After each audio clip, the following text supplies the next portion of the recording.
Hey, have you seen this Piecaken thing? What the heck's a Piecaken? Well, it's kind of like turducken, a turkey, duck, chicken, kind of the ultimate bird. So this is pie and cake and chicken? Yep. So if you haven't seen this, you can find this dessert sold at goldbelly.com for $100. It's got a layer of pecan pie, a layer of pumpkin pie, a layer of spice cake, all coated in cinnamon buttercream and topped with apple pie filling. The ultimate Thanksgiving dessert stacked up high. So everyone always asks us, is it worth it? Is it worth $100 or should I just try to make it myself? The only way to find that out is for me to make one myself. This thing has like 3 full desserts plus a whole bunch of extra stuff. That sounds like a lot of work. It will be. So I'm gonna try to make a lazy man's version as well. That's how I'm gonna figure out if it's worth it. All right. We'll see who finishes first. All right, let's get our supplies and get started. Sounds good? I'm going to begin by making 2 pie crusts, one for the pumpkin pie and one for the pecan pie. I'm using my food processor to make it speedy. I'm cutting in cold butter for a flaky crust. Then I'll blend in cold water until the dough crumbs can stick together when squished. I'll roll the dough between 2 pieces of parchment paper and refrigerate until very cold. So while Lisa spends hours and hours making and putting together this Piecaken, I'm gonna cheat. So I went to the store and I bought all of the different layers, and all I'm gonna do is assemble them together. We'll see how this goes. First pie I will assemble is the pumpkin pie. This is a very basic recipe. You can find one on the back of the can or many online. It's as simple as stirring together all the ingredients and filling it in the pie shell. So to prevent this from being incredibly large and unwieldy, I went with these little mini pies. So I have a mini pecan pie for the base, then I have a mini pumpkin pie for on top of that. And then I decided for the spice cake layer to use an apple fritter because I like donuts. I'm using an 8-inch springform pan to get nice vertical edges on the pie so they're easily iced later on. And then on top, I just got apple, what is this? I just got apple pie filling in a can. We'll just add it on top. I'm going to gently tuck the dough into the corners of the pan. I'm going to measure and trim the pie crust dough to 2 inches high, knowing that it will shrink to about 1.75 inches. That way all of my layers will be even. For the layers in between, I've got this regular vanilla frosting that I'm gonna go ahead and add some cinnamon to, just to make it a cinnamon frosting of some kind. We'll see if that works, maybe it won't. I'll fill the crust with the pie filling, tap out any air bubbles, bake it on a sheet in the oven until the center is jiggly. Ultimately, this is going to be pretty small, so I like, you'll have pie for one, apple fritter for one, Piecaken for one. So 1 + 1 + 1 is 1. Once baked, I'll remove the outer ring from the pie and let it cool on a cooling rack. All right, so let's get these out of their packaging. Let's see how this is gonna work. Step 1, be smarter than packaging. Once cool, I'll double wrap the pie and refrigerate for later.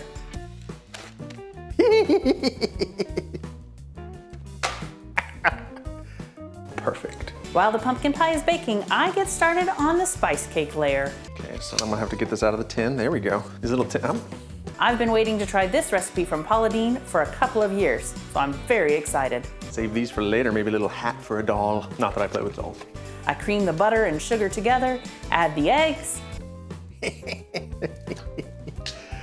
Oh my. Then I'm going to zest an orange into the dry ingredients. This turned out to be one of the most delicious oranges I've had in years, and its zest was very orangey. So the base layer is pecan pie, and then I need to use the frosting here, and I need to add some cinnamon to it. Into the dry ingredients, I'm also going to include all the spices for this spice cake: cinnamon, ginger, allspice, and ground nutmeg. I need to learn how to open it. Oh my gosh.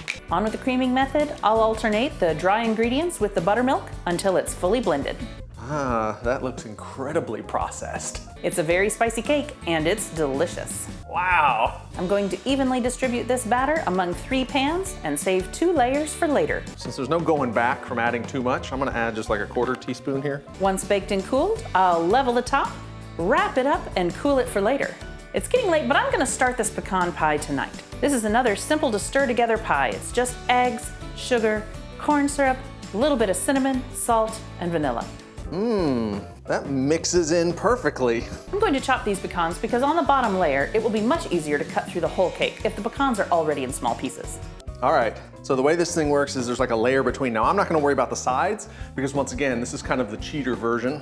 Once this is whisked together well, it's time to prepare the crust. We're just getting ourselves a little layer here. I'll prepare the pie shell the same way I did for the pumpkin pie, tucking it into the corners and trimming to 2 inches high. So we've got our pecan pie base layer here. This has to support the other layers. It's time to add the browned butter and the pecans and pour it into the pie shell. On top of that is a layer of pumpkin pie. And into the oven it goes. But now it's midnight. I need some sleep, so I'll wait for the morning to tackle the rest of this. After a good night's rest, this pie is very cool. I'm ready to start on the garnish and icing. Mini pie. On top of this Piecaken is a mound of apple pie filling. And then more icing. To start this apple pie filling, I'm going to peel, core, and dice 2 Granny Smith apples. Okay. I'll sprinkle the apples with a little cinnamon and sugar and add a little tablespoon of flour as well to thicken it. In the real Piecaken, it has a layer of spice cake. So I'm gonna use an apple fritter. Why not? And now just a little bit of juice from the world's best orange. Okay, now that's a little big. I'll simmer this over medium heat with a tablespoon of butter until the apples are fork tender and the sauce has thickened. You know what? It really completes the aesthetic. I'm gonna leave it. I like that. It looks like these 2 pies are wearing a hat. And that's what I'm going for. The official Piecaken has buttercream between the layers, but I've chosen to put stabilized whipped cream between those pie layers. Okay, now there's normally gonna be another layer of stuff on top here. I'm not sure I'm gonna do that with this one. As a stabilizer, add 2 teaspoons of powdered plain gelatin to hot water until it dissolves. Then let it cool a little bit and drizzle it in with the cream and sugar. I think I'm just gonna add the apple pie filling to the top, just as a, completes the apple fritter. Add some vanilla for flavor and whip to stiff peaks. I'll refrigerate this until I'm ready to layer the pies. Next is cinnamon buttercream. This is a basic American buttercream, whipped butter with powdered sugar, a little bit of heavy cream, and in this case, a little bit of cinnamon too. Oh, look at that. Whisk the powdered sugar together with the butter. Make sure to spray a cloud of powdered sugar all over your kitchen like I did. A little bit of cinnamon, and this icing is ready. Those are like whole apples in some sort of goo. And just when I thought I was done, I realized there's a garnish on the outside of this cake that the website doesn't mention.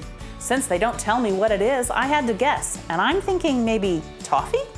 So here I'm going to chop some pecans, boil some sugar and butter, and make myself a nice toffee bar to crumble up for the outside of the cake. Guess I can... tongs or something? Melt the butter and sugar together over medium heat and stir until it makes that beautiful toffee color. Oh, that goo is really not appetizing to me. I'm looking for this sugar to reach between 290 and 300 degrees. I'm just gonna kind of leave a lot of the goo in there. Spread the chopped pecans on a sheet of parchment paper, spread the toffee over the pecans, and let it cool for 1 minute. Well, that's easier said than done. It's like 75% goo. Add some milk chocolate chips on top, cover with foil, and spread the melty chocolate out. Just a little splash of something. Is it time? Is it finally time to assemble this beast? It is. I'm gonna glue this pecan pie to the board. Okay, now the real deal has got like toffee around the outside and stuff. I am just gonna open this set of Heath toffee bits, just sprinkle a little on top. I'll pipe a ring of cinnamon buttercream around the edge and fill the middle with stabilized whipped cream. The next layer is pumpkin pie, and it goes right on top. Sure, I could use scissors to open bags, but... Another ring of cinnamon buttercream and a filling of whipped cream. The top layer is spice cake. Toffee crumblies. Just a little. There we go. I'll cover the whole thing in cinnamon buttercream, starting at the top and smoothing it down the edges. I've never iced pie crust before, but it does seem to go pretty much like cake. So I have one individual serving of pecan pie, one individual serving of pumpkin pie, one individual serving of apple fritter. I'll get some good coverage and then smooth the whole thing with a pastry scraper. It's time to deal with this toffee. I'm gonna chop it finely and press it to the side of the cake. I'm gonna place the rest of the cinnamon buttercream in a piping bag with a star tip and make some swirls around the top. I'm fairly confident this will basically be the same as Lisa's. Is it time for the final element? The apple pie filling on top? Put down a foundation layer, heap it high on top, And that is a pretty snazzy Thanksgiving dessert. Well, here we are with our creations. If you like what you've seen so far, hit the thumbs up. If you want more kitchen education and fun, hit subscribe. And now let's get into this thing. That's big. Yours is way bigger than actually I thought it was going to be. I did make an 8-inch cake pie, Piecaken, just like the Gold Belly description. This cake itself weighs more than 12 pounds. It has 10 sticks of butter. 6 pounds of sugar. How many people would this cake actually serve? I would cut this into at least 20 pieces. Yeah. So you may notice on mine, I cheated a little bit. It's clearly not a Piecaken in that sense, but it may be a more appropriate serving size. Okay, so now we need to actually cut into them and eat it. I don't know what to expect. I have never sliced through a layer of pie filling, cake, pumpkin pie, and pecan pie all at once with crusts. With crust. Yours may fare better. You think? No. I don't know. Bread knife? Just. You can do this. Just mash through it. Oh, let me hold on to the apple fritter, the stable part. Perfect. What the heck is that? Cinnamon flavored goo. That does not look appetizing. I have made an abomination. Man, I hope this one doesn't look like this on the inside. Otherwise, I agree. I will be angry if mine looks like that. thanks. I don't know how we taste it. I mean, it kind of reminds me, like, looks like banana pudding gone wrong. As if I made banana pudding. That is so sweet. That glazed donut on top. You can really taste the apple fritter. Holy moly. It looks worse than it actually is. I'd love to see if this is even cuttable. Going through the pie topping, no problem. I think I've made it through a layer of pie crust. Well, I think my efforts to improve upon the Piecaken by including stabilized whipped cream may have backfired a little bit on this pumpkin pie. It looks like it's just a little softer than it can handle with the weight of the cake on top. But I am gonna try some of the pecan pie. well, I'll do pumpkin. Right off the bat, I noticed that the pie crust has been refrigerated for more than a day now. They don't stay real crisp that way. Coupled with all the moisture in the pie, it's not a particularly crisp crust at this point. It's not really stopping you. Well, I'm trying all the layers. Oh, orangey. Oh, is the spice cake orangey? Yes, very orangey. Wow.